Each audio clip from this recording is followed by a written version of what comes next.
Hi friends, നമസ്കാരം. Krishna's story ടൈമിലേക്ക് എല്ലാവർക്കും സ്വാഗതം. എല്ലാവർക്കും ശ്രീകൃഷ്ണ ഭഗവാന്റെ അനുഗ്രഹാശിസ്സുകൾ ഉണ്ടാകുവാനായി പ്രാർത്ഥിക്കുന്നു. കൃഷ്ണായനം. കൃഷ്ണായനം എന്ന ഈ പുസ്തകത്തിൻ്റെ രചയിതാവ് തുളസി കോട്ടുക്കൽ, പബ്ലിഷേഴ്സ് ഹരിശ്രീ ബുക്സ് പുനലൂർ, ഓഡിയോ കൃഷ്ണകുമാരി. കൃഷ്ണായനം കേൾക്കുന്ന എല്ലാവർക്കും ഹൃദയത്തിൽ നിന്നും നന്ദി. അതുപോലെ ഈ ചാനലിനെ സപ്പോർട്ട് ചെയ്യുന്ന എല്ലാവർക്കും ഹൃദയത്തിൽ നിന്നും നന്ദി അറിയിക്കുന്നു. ഇന്നത്തെ ഭാഗത്തിലേക്ക്. ഓം ശ്രീകൃഷ്ണ പരമാത്മനേ നമഃ. മന്ദഗതിയുടെ കഥ. പ്രശസ്തനായ മഹാബലിക്ക് മന്ദഗതി എന്നൊരു മകനുണ്ടായിരുന്നു. സ്വന്തം പേരിൻ്റെ അർത്ഥത്തിനെതിരെ കർമ്മം തുടരണമെന്നാഗ്രഹിച്ച വ്യക്തിയായിരുന്നു അവൻ. ശരീരബലത്തിലും മനോബലത്തിലും ഒന്നാമനായിരുന്നു ഈ ബലിസുതൻ. അമ്പരചുംബിയായ ഒരു വൃക്ഷത്തൈ പിഴുതുയർത്തുവാൻ അയാൾക്ക് നിഷ്പ്രയാസം കഴിയുമായിരുന്നു. അനേകം ആനകളുടെ ബലം സ്വായത്തമാക്കിയ മന്ദഗതിയെ യുദ്ധത്തിൽ എന്നല്ല ഒരു കർമ്മത്തിലും ആർക്കും തോൽപ്പിക്കുവാൻ കഴിഞ്ഞിരുന്നില്ല. മഹാശക്തനായ ബലിസുതൻ ഒരിക്കൽ കഠിനമായ ഒരു കർമ്മം അനുഷ്ഠിച്ചു. എന്തും ആലോചിച്ച് പ്രവർത്തിക്കുന്ന വ്യക്തിയാണ് ബലിസുതൻ. എവിടെ നിന്നും ചതിവ് പറ്റരുതെന്ന് അയാൾ അതിയായി ആഗ്രഹിച്ചു. എന്നാലും ഒടുവിൽ അത് സംഭവിച്ചുപോയി. വിധിയെ നിഷേധിക്കരുത്. വിധി തരുന്നത് എന്തായാലും ഇരുകരം നീട്ടി സ്വീകരിക്കുകയല്ലേ നിവൃത്തിയുള്ളൂ. കൊട്ടാരത്തിനടുത്ത് ദേവാലയത്തിൽ ഗംഭീരമായ ഒരു ഉത്സവം നടക്കുകയായിരുന്നു. അനേകം ജനങ്ങൾ തെരുവിലൂടെ ഉത്സവസ്ഥലത്തേക്ക് ഒഴുകി. സായാഹ്നം കഴിയുന്നു.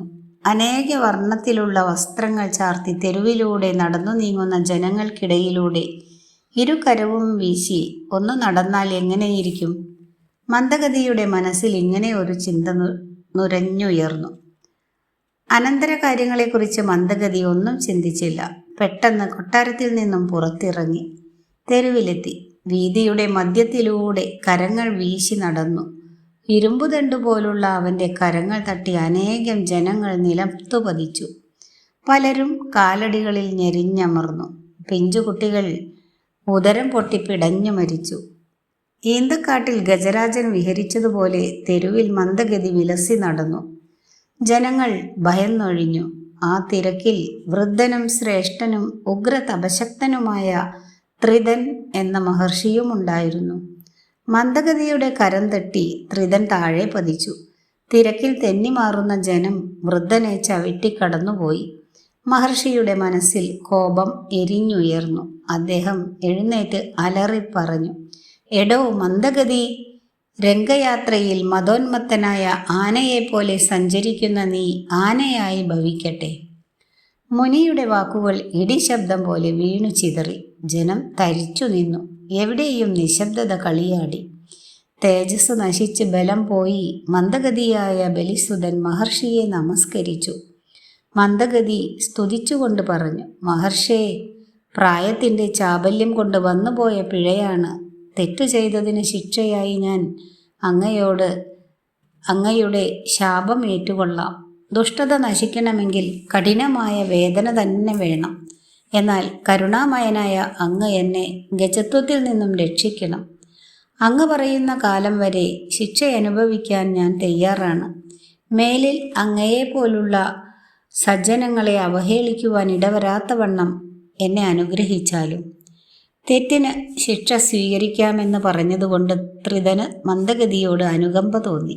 മഹർഷി പറഞ്ഞു, എൻ്റെ വാക്കുകൾ മിഥ്യയായി തീരുകയില്ല. ദേവന്മാർക്ക് കൂടി ദുർലഭമായ വരം ഞാൻ നിനക്കു തരാം. നിന്റെ ഭക്തിയിലും തെറ്റേറ്റു പറഞ്ഞ മനഃശുദ്ധിയിലും ഞാൻ സന്തോഷിച്ചിരിക്കുന്നു. ദ്വാപരാന്തത്തിൽ മധുരയിൽ വെച്ച് കൃഷ്ണൻ്റെ കരം കൊണ്ട് നിനക്ക് മരണം വരും. അന്ന് ഭൗതിക ദുഃഖം പോയി മോക്ഷം ലഭിക്കുന്നതാണ്. മന്ദഗതി മഹർഷിയെ നമസ്കരിച്ചു, പിൻവാങ്ങി. ശാപം യഥാകാലം ഫലിച്ചു. വിന്ധ്യാചലത്തിൽ അവൻ ആനയായി ജനിച്ചു. കരിലക്ഷണ ശാസ്ത്രജ്ഞനായ ജരാസന്ധൻ ഒരിക്കൽ ഗജവേട്ടയ്ക്ക് പോയപ്പോൾ ഈ ആനയെ കണ്ടു. അതിനെ പിടിച്ചു കുവലയാപീഠം എന്ന നാമം നൽകി യുദ്ധതന്ത്രങ്ങൾ പഠിപ്പിച്ചു. ശക്തനും സമർത്ഥനുമായി ഗജരാജൻ. ജരാസന്ധൻ കംസന് സ്ത്രീധനം നൽകിയ കൂട്ടത്തിൽ കുവലയാപീഠത്തെയും കൊടുത്തു. അങ്ങനെ മത്തഗജം കംസന്റെ വകയായി. ഒടുവിൽ കേശവനിൽ നിന്നും മോക്ഷവും പ്രാപിച്ചു.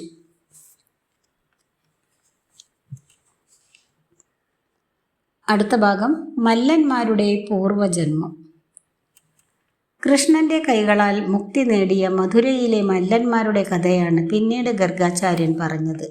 അക്രൂര, ഇനി മല്ലന്മാരുടെ പൂർവജന്മകഥയും ഞാൻ പറഞ്ഞു തരാം, ശ്രദ്ധിച്ചു കേട്ടാലും. ഗർഗൻ പറഞ്ഞു. പണ്ട് അമരാവതിയിൽ ഉദത്യൻ എന്നു പേരായ ഒരു മഹർഷി വസിച്ചിരുന്നു. സൗമ്യനും ശാന്തനും ഭക്തനും ശ്രേഷ്ഠനുമായിരുന്നു ആ താപസൻ. വിവാഹിതനായ ഉദത്യന് 5 സന്താനങ്ങൾ ജനിച്ചു. 5 പേരും സൗന്ദര്യധാമങ്ങളായിരുന്നു. എന്നാൽ യുവാക്കളായപ്പോൾ അവരുടെ സ്വഭാവത്തിന് മാറ്റം വന്നു. മഹർഷിമാരുടെ ആചാരഭാവങ്ങളിൽ നിന്നും അവർ ഒഴിഞ്ഞുമാറി രാക്ഷസഭാവങ്ങൾ ഉൾക്കൊള്ളുകയും ചെയ്തു. ഭക്തി അവരിൽ നിന്നൊഴിഞ്ഞു. ജ്ഞാനവും വിജ്ഞാനവും കുടിയിറങ്ങി. അമ്പും വില്ലും ഉപയോഗിച്ച് പക്ഷികളെയും മൃഗങ്ങളെയും എയ്തുപിടിക്കുക, അവയെ കരിച്ചു തിന്നുക തുടങ്ങിയവ ശീലമായി. ആരോഗ്യം കനത്ത അവർ മല്ലയുദ്ധത്തിൽ സമർത്ഥരായി. വേദാധ്യയനം ഉപേക്ഷിച്ച് വേടന്മാരെ പോലെ അവർ കഴിഞ്ഞു. വനതടങ്ങളിലൂടെ അവർ പാഞ്ഞു നടന്നു. വനനാരിമാരെ ഉപഗൂഹനം ചെയ്തും വനതരുക്കൾ തല്ലിക്കൊഴിച്ച് കരബല മതം തീർത്തും ലീലയാടി വസിച്ചു. സന്താനങ്ങളുടെ ഈ രീതി കണ്ട് മഹർഷി അവരെ ഉപദേശിച്ചു. മക്കളെ, നിങ്ങളിപ്പോൾ വ്യാപരിക്കുന്നത് തെറ്റായ മാർഗത്തിലാണ്. ശമം, ദമം, തപസ്, ശുദ്ധി, ശാന്തി, ആർജവം, ജ്ഞാനം, വിജ്ഞാനം, ആസ്തിക്യം ഇവ ബ്രഹ്മഭാവം തേടുന്ന ഒരുവൻ്റെ സ്വഭാവമാണ്. നിങ്ങൾ അങ്ങനെയാവണമെന്നാണ് എൻ്റെ ആഗ്രഹം. ഇപ്പോൾ നിങ്ങൾ വ്യാപരിക്കുന്നത് രാക്ഷസഭാവത്തിലാണ്. അനേക ജന്മങ്ങൾ കൊണ്ട് ശിക്ഷ അനുഭവിച്ച് തീർക്കേണ്ടി വരുന്ന കഠിന പാപങ്ങളാണ് നിങ്ങൾ ഇപ്പോൾ അനുഷ്ഠിക്കുന്നത്. ഇനിയെങ്കിലും പശ്ചാത്തപിച്ചും സന്തപിച്ചും നല്ലവരാകണം. ഇല്ലെങ്കിൽ ഫലം ഭയാനകമായിരിക്കും.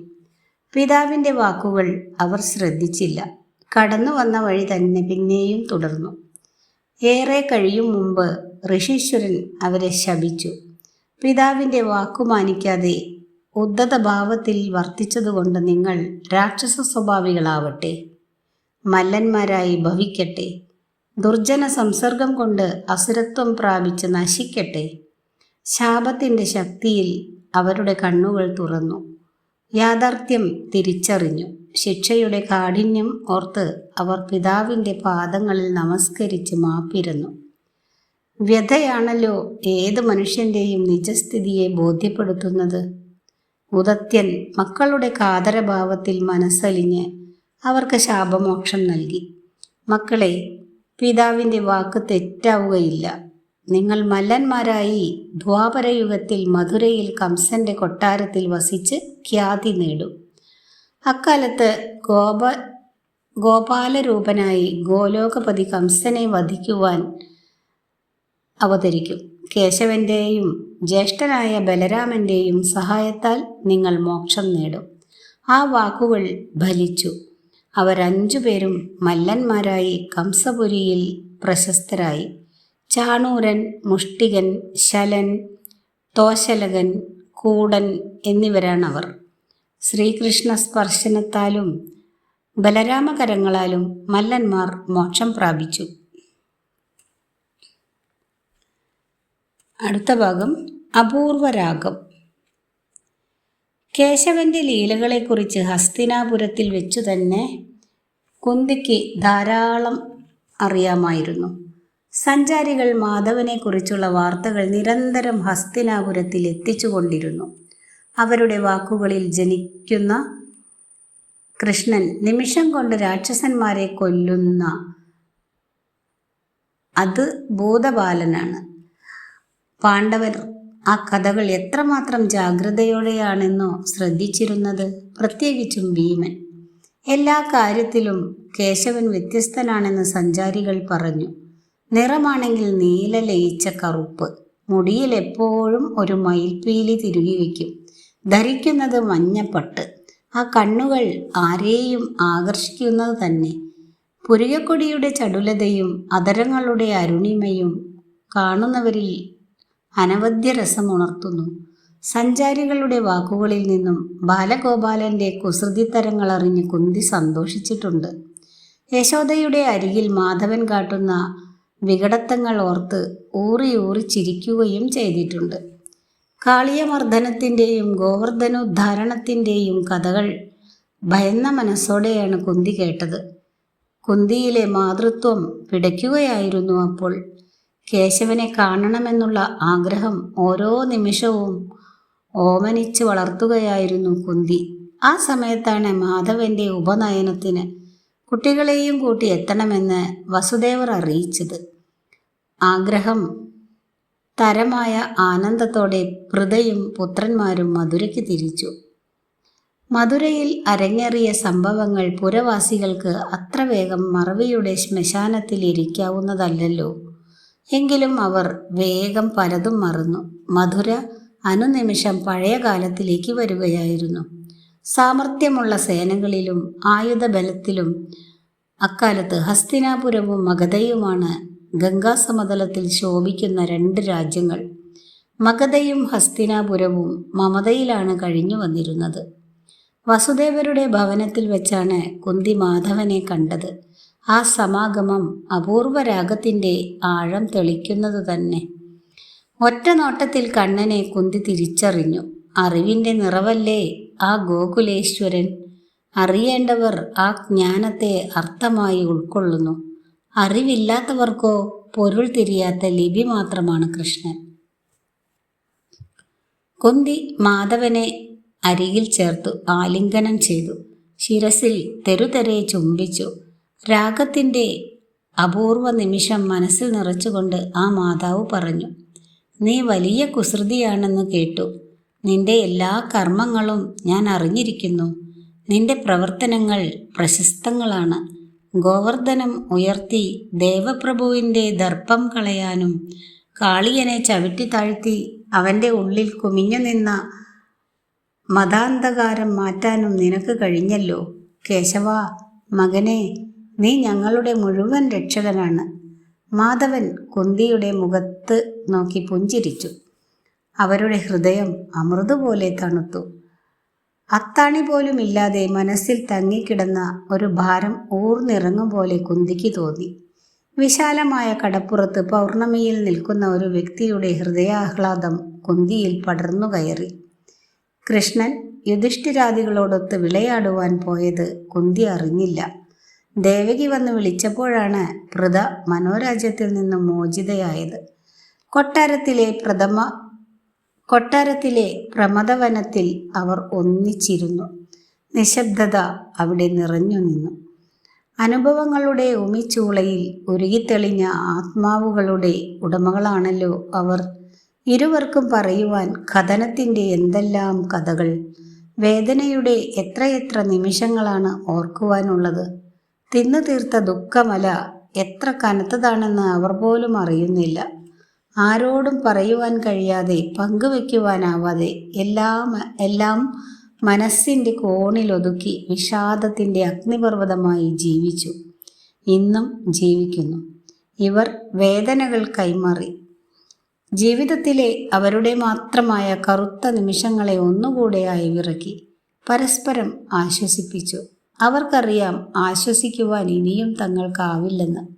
എത്ര പ്രഹരമേറ്റാലാണ് കാഞ്ചനം പൂർണ്ണ ശോഭ തേടുന്നത്. കഥനത്തിൻ്റെ പ്രഹരത്തിൽ വിധി തങ്ങളുടെ ആത്മാവിനെ സ്വർണമാക്കുകയാണെന്ന് അവർ വിശ്വസിച്ചു. വേദനകൾക്ക് പരസ്പരം അത്താണിയായി എത്ര നേരം അങ്ങനെ ഇരുന്നുവെന്ന് അവർക്കറിയില്ല. പനിമതി പൂർവ്വദിക്കിൽ ഉണർന്നു വന്നതും ലോകം ചന്ദ്രികയിൽ നിറഞ്ഞതും അവർ അറിഞ്ഞില്ല. ഇളം കാറ്റ് തഴുകി പൊതിഞ്ഞതും യമുനയുടെ കുളിരുമായി തുഷാരബിന്ദുക്കൾ നറുമുടിത്തുമ്പിൽ മുത്തുമണികൾ വെച്ചതും അവരറിഞ്ഞില്ല. ദുഃഖത്തിൻ്റെ മൂർത്തിരൂപങ്ങളായി അവർ വർത്തിച്ചു. അർദ്ധരാത്രി തണുത്തു വിറച്ചപ്പോൾ ഏതോ ഒരു നിമിഷത്തിൽ അവർ കൊട്ടാരത്തിനകത്തേക്ക് നടന്നു.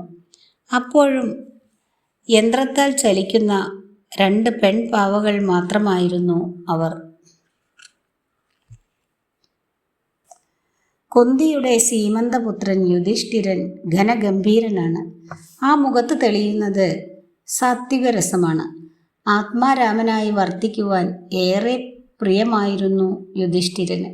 ഒന്നിലും ദുഃഖിക്കാത്ത, ആരെയും കുറ്റം പറയാത്ത, എന്തിലും സമചിത്തത നേടുന്ന ഋഷിഭാവനാണ് യുധിഷ്ഠിരൻ. മുതിർന്നവരെ ബഹുമാനിക്കുന്നതിലും ഇളയവരെ സ്നേഹിക്കുന്നതിലും അന്യരിൽ അന്യഥാത്വം കാണാതിരിക്കുന്നതിലും യുധിഷ്ഠിരൻ എന്നും ശ്രദ്ധിച്ചിരുന്നു. 2ാമത്തെ മകൻ ഭീമൻ ബലരാമനെ പോലെ തന്നെ കനത്ത ശരീരം. ഇപ്പോൾ തന്നെ യുധിഷ്ഠിരനേക്കാൾ അധികം ഉയരമുണ്ട്. ഭീമൻ ആഹാരപ്രിയനാണ്. ജ്യേഷ്ഠന്റെ വാക്കിന് എതിർവാക്ക് പറയാത്ത സഹജൻ. പൊട്ടിത്തെറിക്കേണ്ട എത്രയോ സന്ദർഭങ്ങളിൽ ഭീമൻ സംയമനം പാലിച്ചു. വിഷാദം ഉള്ളിലൊതുക്കി, മനസ്സ് യുദ്ധക്കളമാക്കി, നന്മ തിന്മകളെ ഇരുചേരികളിൽ നിർത്തി തിന്മയെ ചിന്തയുടെ വാൾ കൊണ്ട് തോൽപ്പിച്ചു. ഭീമൻ മുന്നേറി. 3ാമത്തെ മകൻ അർജുനൻ മെലിഞ്ഞവനാണ്, സുന്ദരനാണ്. ആയുധവിദ്യ അഭ്യസിക്കുന്നതിൽ അതീവ ചാരിതാർത്ഥ്യം അനുഭവിക്കുന്നവൻ. ഊണിലും ഉറക്കത്തിലും വില്ലും ശരവും മാത്രമാണ് ചിന്തിച്ചു കഴിഞ്ഞുകൂടുന്നവൻ. ഇവരുടെ അനുജന്മാരാണ് നകുലനും സഹദേവനും. മനോഹര കുമാരന്മാർ ജ്യേഷ്ഠന്മാരുടെയും അമ്മയുടെയും തണലിൽ സന്തോഷത്തോടെ വസിക്കുന്നു. യുധിഷ്ഠിരനും അനുജന്മാരും കേശവനെ ആദ്യമായിട്ടാണല്ലോ കാണുന്നത്. സഞ്ചാരികളുടെ വാക്കുകളിൽ അത്ഭുത പ്രതിമാനായി രൂപം കൊണ്ട കേശവനെ ആദരവോടെ പാണ്ഡവർ നോക്കി നിന്നു. ഭീമൻ ഉച്ചത്തിൽ പറഞ്ഞു, കേശവ, നിന്നെക്കുറിച്ച് അനവധി കഥകൾ ഞങ്ങൾ കേട്ടിരിക്കുന്നു. ഓഹോ, അങ്ങനെയോ, നന്നായി. അപ്പോൾ എന്നെക്കുറിച്ച് ഞാൻ നിങ്ങൾക്ക് വിശദീകരിച്ചു തരുന്നത് ഇനി അതരവ്യായാമം മാത്രമാണ്. പക്ഷേ നിങ്ങൾ എന്തെല്ലാം കേട്ടിരിക്കുന്നുവെന്ന് എനിക്കറിയില്ലല്ലോ. ഭീമൻ പറഞ്ഞു, കേശവ, നീ അനുഷ്ഠിച്ച എല്ലാ ധീരപ്രവൃത്തികളും ഞങ്ങൾ അറിഞ്ഞു. ആ പൂതനയെ നിലത്തടിച്ച് വധിക്കണമായിരുന്നു. കംസനെയും ഭൂമിയിലടിച്ചു തന്നെ കൊല്ലണമായിരുന്നു.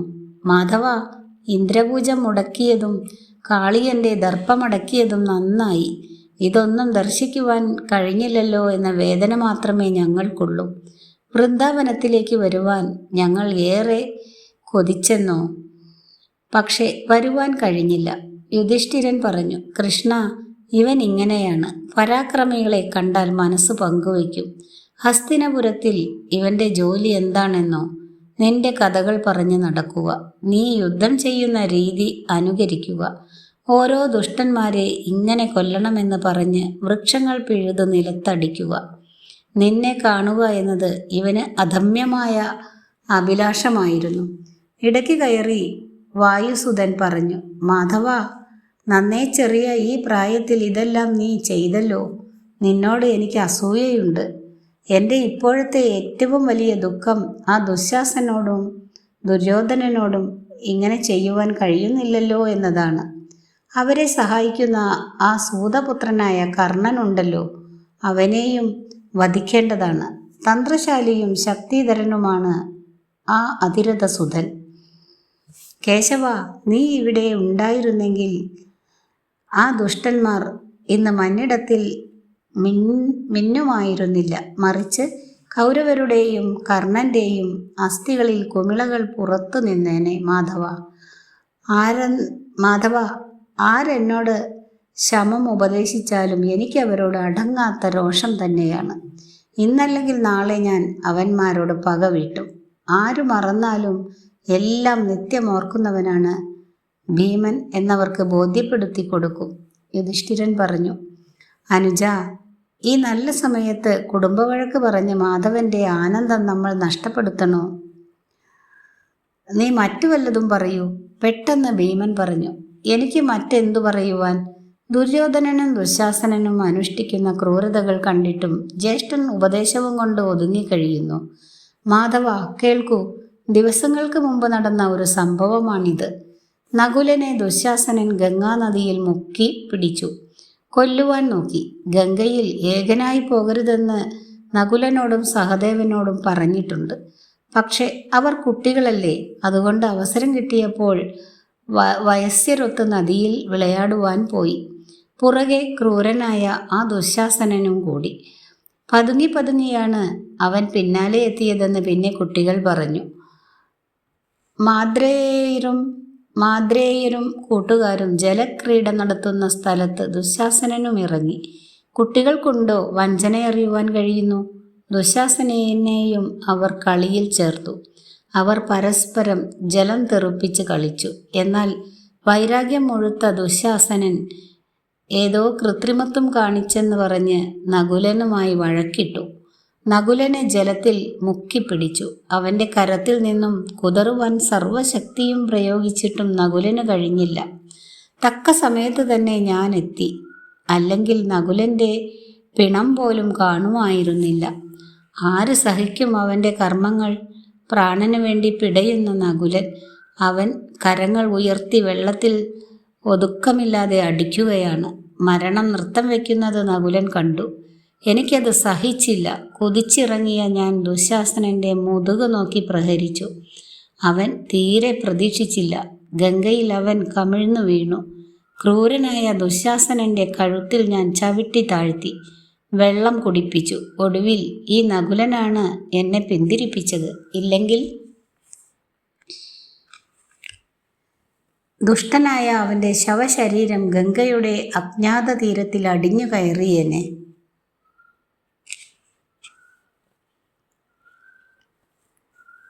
കേശവ, ഇതാണ് അവരുടെ കർമ്മങ്ങൾ. കൊടും ക്രൂരതയാണ് എപ്പോഴും. അവരോട് ക്ഷമിക്കണമെന്ന് ആര് പറയും? കൃഷ്ണ, ഈ ദുഷ്ടന്മാരോട് പ്രതികാരം തന്നെ ചെയ്യണം. അതിന് നീ എന്നെ സഹായിക്കണം. ഭീമനെ തഴുകിക്കൊണ്ട് കേശവൻ പറഞ്ഞു. സുഖദുഃഖങ്ങൾ മാറി മറിഞ്ഞു വരും. വണ്ടിച്ചക്രത്തിൻ്റെ ആരക്കാലുകൾ പോലാണത്. അതുകൊണ്ട് വിഷാദമേറുമ്പോൾ വേദനിക്കരുത്.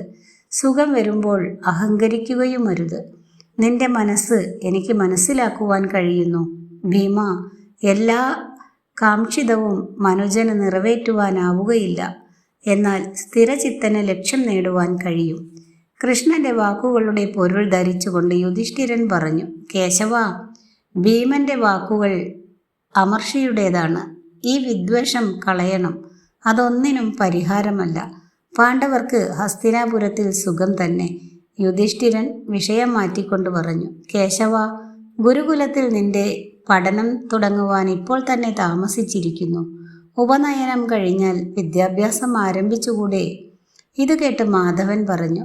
നിങ്ങൾ വേദങ്ങളെല്ലാം ഹൃദിസ്ഥമാക്കി ധനുർവിദ്യയും അഭ്യസിച്ചു കഴിഞ്ഞു. പാർത്ഥനാകട്ടെ ആയുധവിദ്യയുടെ ഉപരിപാഠങ്ങൾ പഠിക്കുകയാണ്. അതികഠിനമായ ബ്രഹ്മചര്യം ദീക്ഷിച്ചുകൊണ്ട് നിങ്ങൾ പഠനം പൂർത്തിയാക്കിയപ്പോൾ ഞാൻ ഗോക്കളെ പാലിച്ച് നടക്കുകയായിരുന്നു.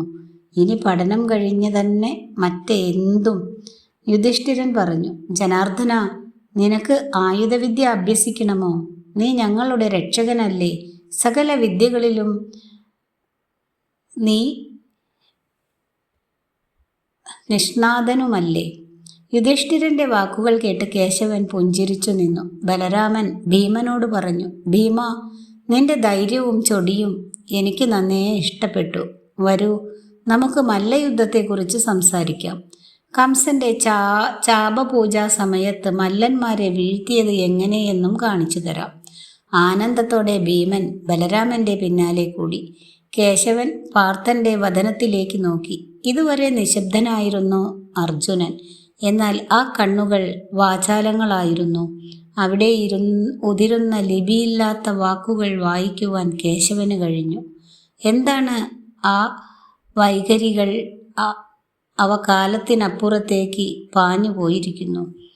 സത്യത്തിൻ്റെ സൂക്ഷ്മധ്വനികളാണ്. കേശവൻ പറഞ്ഞു. അർജുന, നമുക്ക് യമുനയിൽ പോയി കുളിക്കാം. നീലജലത്തിൽ നീന്താം. നാട്ടുവർത്തമാനങ്ങളും പറയാം. യുധിഷ്ഠിരനോട് അനുവാദം വാങ്ങി അവർ പുറത്തിറങ്ങി. ആത്മപ്രഭയും കർമ്മപ്രഭയും ഒന്നിച്ചു. കാലത്തിൻ്റെ വിരിമാറിൽ വീണ കളങ്കത്തെ കഴുകി മാറ്റാൻ ആത്മകാണ്ഡ കർമ്മകാണ്ഡത്തെ നമസ്കരിച്ചു.